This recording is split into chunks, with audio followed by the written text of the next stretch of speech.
Comme tous les soirs, je rentre à la maison allégé par les légers jets de lait gelé que j'ai légué. Comme chaque bail, je baille retour bercail épuisé par tant de copieuses purées de pointeurs que mon puits a pu puiser. Dans l'ascenseur, je suis nez à nez, avec un mec petit laid qui a un grand nez. Dans le monde charge, je suis face à face avec une pétasse basse qui a un pif de rapace. J'ai déjà vu quelque part ce lascar. Il est tellement insignifiant que je me marre. C'est pas la première fois qu'elle me regarde, cette lascarde. Un look de clocharde, même pas je me rencarde. Visiblement énervé, il n'arrête pas de bouger. Me mate comme si je lui avais volé sa poupée. Apparemment à fond, elle s'agite envoûtée par le mouron. Dévore des yeux style « t'as chippé mon poupon ». Arrivé à l'étage, sa bouche est pleine d'insultes de bas étage. Arrivée au 5e, malsaine, obscène, elle me tape une scène. Je tâte l'interrupteur, pas de lumière. Dans le noir, il m'allume à coups de barre de fer. Cherche à tâtons le bouton du néon. Néant. Dans l'obscurité, elle m'illumine à coups de bâton.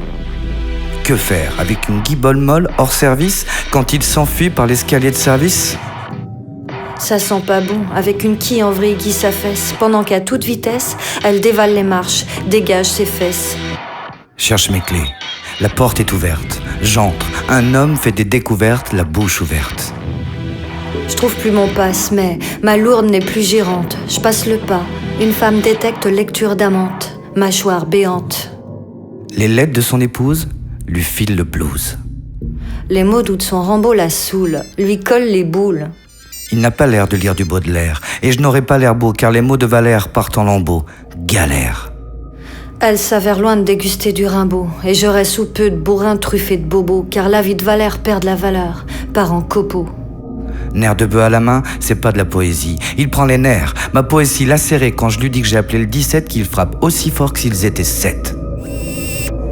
Pique à glace, point, au bout de son poing, c'est pas de l'affection. Son visage se glace, mon derme se troue sous le feu de l'action. Je mets au parfum la charogne, stone d'adrénaline, j'ai bipé les condés. Elle décuple sa rage comme si je l'avais fécondée.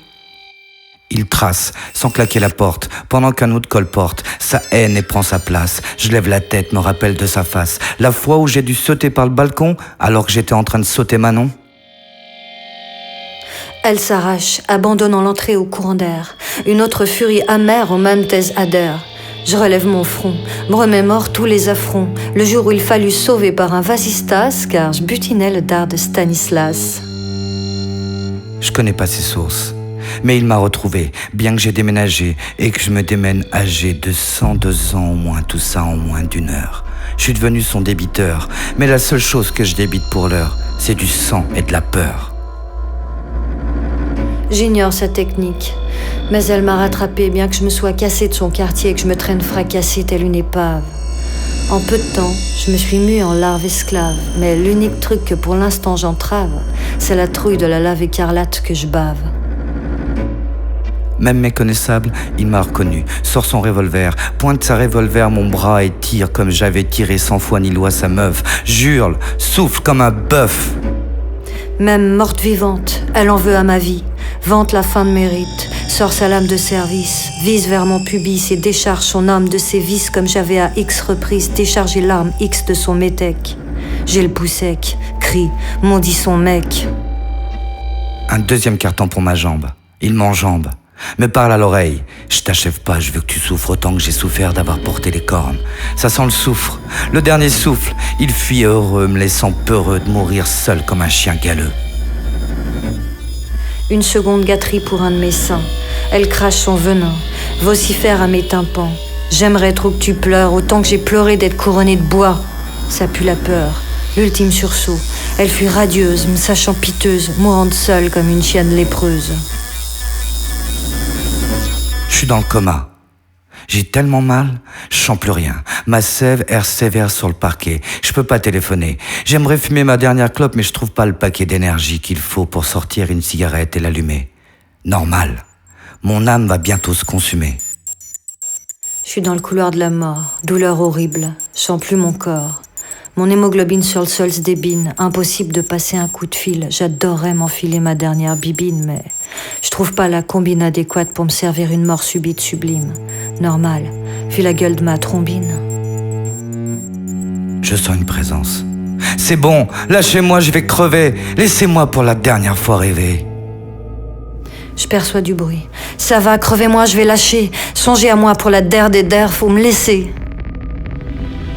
Quelque chose de froid en ferraille glisse entre mes lèvres. Enfin, on va me soulager, me tirer comme un lièvre. Un canon scié se fraye un chemin entre mes joues. On va abréger, enfin me dérouiller comme un coucou.